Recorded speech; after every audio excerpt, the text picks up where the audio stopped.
A escola de pensamento. De uma maneira geral, a grande maioria das pessoas ao redor do mundo ocidental foi educada sob a ideia de que a ciência seria a detentora da verdade, última dos fatos. Essa crença fortaleceu-se principalmente na noção, oriunda do iluminismo, de que ela conduziria a um esclarecimento dos fatos obscuros e não explicados da vida humana, levando todos a uma era de liberdade, igualdade e fraternidade. Entretanto, quando olhamos para o passado e, ainda, nos dias de hoje, verificamos que essa promessa não se concretizou.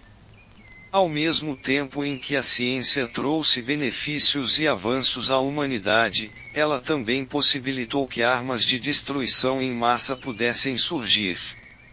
Assim, junto com o aprimoramento das técnicas de produção e o avanço do capitalismo, muitos produtos tornarão-se acessíveis, mas não sem o preço da destruição do meio ambiente e de culturas inteiras. Em outras palavras, aquilo que o discurso iluminista propunha, como a busca da felicidade através da ciência, foi se transformando em algo oposto. As ciências e também a tecnologia a favor do capitalismo transformaram-se em ideologia. Eis aqui o cerne dos estudos desenvolvidos pelo grupo de intelectuais alemães que fizeram parte da Escola de Frankfurt. Veremos como três dos principais nomes desse grupo, Max Horkheimer, Theodor W. Adorno e Herbert Marcuse, apresentaram as suas contribuições para pensar o tema da racionalidade na sociedade capitalista e outros. Escola de Frankfurt. Horkheimer, Adorno, Marcuse. Judeus alemães. Primeiro momento, anos 1920, segundo momento anos 30 e 40. Fogem para os Estados Unidos. Terceiro momento, o retorno a Frankfurt. Em seu primeiro momento fixaram seus estudos na teoria crítica. Fundam a revista social dirigida por Horkheimer.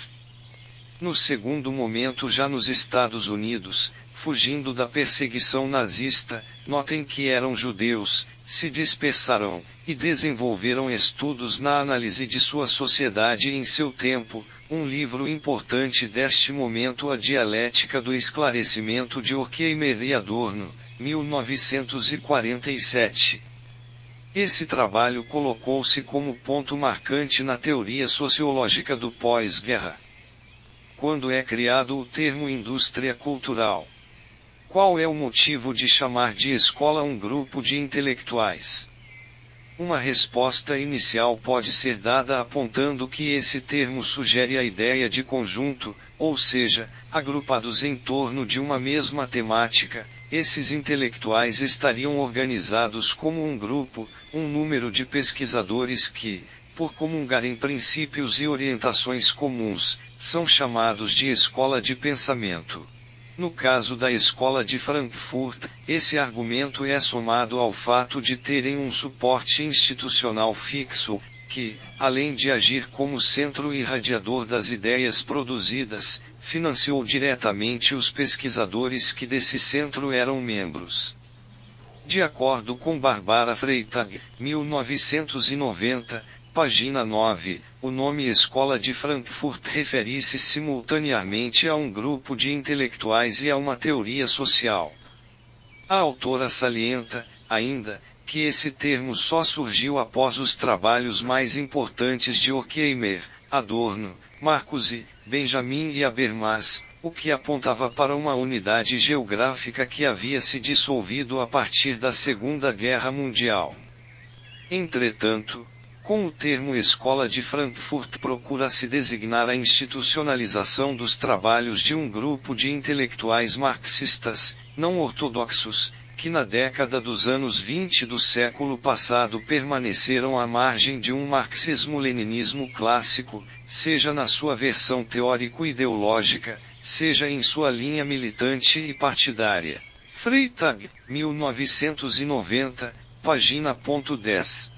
Inicialmente a escola foi dirigida por Karl Gruenberg, historiador e marxólogo, até 1930, quando ele se afastou de vez do Instituto, dando lugar para a entrada de Max Horkheimer. Com a entrada deste filósofo, o Instituto ganhou efetivamente um aspecto de centro de pesquisas voltado para a análise crítica dos problemas do capitalismo e, marcadamente, para o estudo da superestrutura. Sob a direção de Horkheimer, foi criada uma revista chamada Revista de Pesquisa Social, tendo-o também como editor. Através de seu trabalho intelectual, conseguiu aglutinar vários outros pensadores marxistas da época, como Pollock, Fromm, Gumperz, Adorno e Marcuse, que atuaram como colaboradores da revista, produzindo artigos, ensaios e resenhas. Muitos deles, como Benjamin, Marcuse e Adorno, só se filiaram ao Instituto durante o processo de mudança de Berlim para os Estados Unidos. Um segundo ponto a destacar é a situação de encontro e desencontros já em território estadunidense. Ao chegarem à Califórnia, Adorno e Horkheimer encontraram outros intelectuais alemães refugiados, como Thomas Mann e Bertold Brecht. Além disso, membros e colaboradores da revista, como Herbert Marcuse, desvincularam-se das suas atividades e partiram para as suas próprias ações individuais. Em 1941, a revista editou o seu último volume em inglês.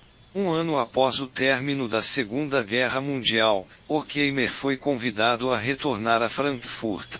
A negociação durou até 1950, quando reorganizou o Instituto em torno da Universidade Johann Wolfgang Goethe, onde ele e Adorno foram nomeados professores catedráticos.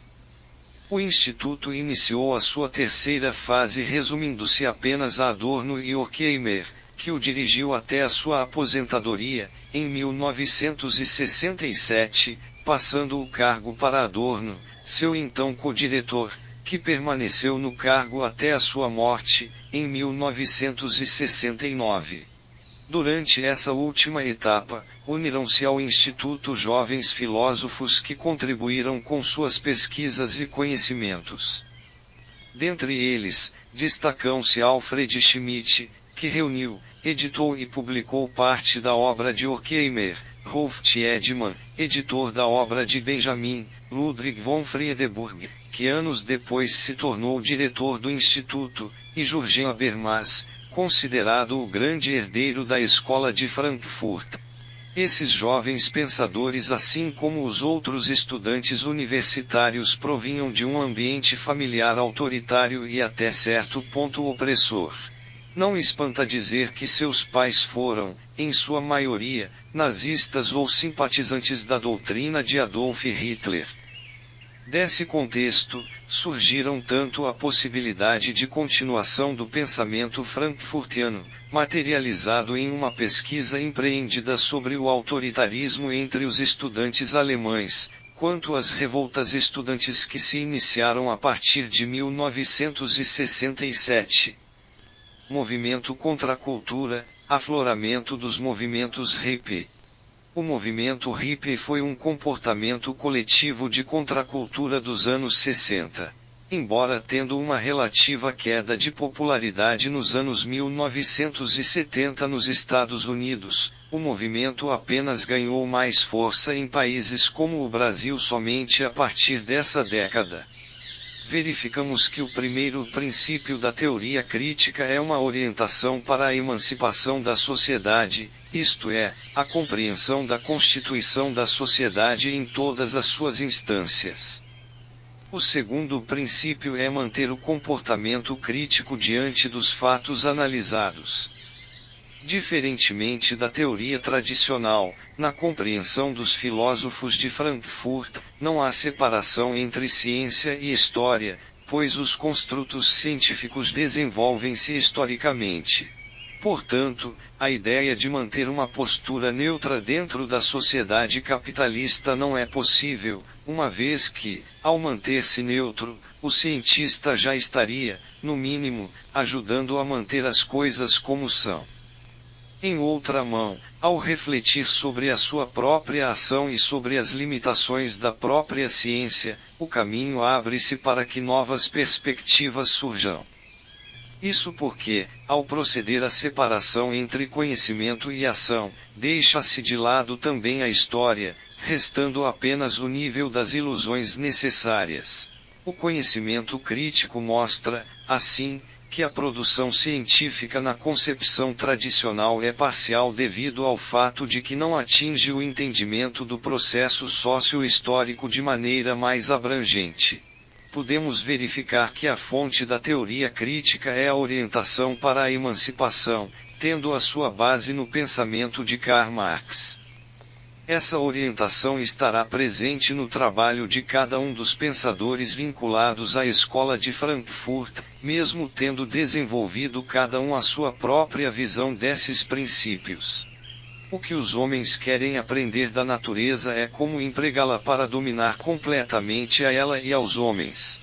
Nada mais importa. Sem a menor consideração consigo mesmo, o esclarecimento eliminou com seu cautério o último resto de sua própria autoconsciência. Adorno e Horkheimer, 1969-2006, página 18. O cunho positivista dessa premissa indicava a meta final e oculta, a dominação da natureza e de outros homens. Essa força que os filósofos de Frankfurt descrevem e denunciam em seus escritos estaria dominando todas as esferas da sociedade desde a ciência até a cultura. É assim que surge a ideia de uma razão instrumental que, ao mesmo tempo em que trabalha com o esclarecimento, o põe a serviço do capitalismo, retirando da ciência a sua capacidade crítica. Diante disso, todos os produtos criados em larga escala obedeceriam a essa lógica destrutiva e aterradora da condição humana, uma terrível manipulação de massa em prol de alguns detentores de poder que levaria à desumanização e individualização do homem, que por sua vez é de natureza coletiva e social, levando assim a uma desordem de nível emocional negativo. Mas um nazista, Joseph Goebbels, nesta época estava alterando a frequência de tom e introduziu a igual 440 Hz, em 1939, como o conjunto padrão para todos os instrumentos musicais do mundo. A Organização Internacional para Padronização, ISO, aprovado em 1953.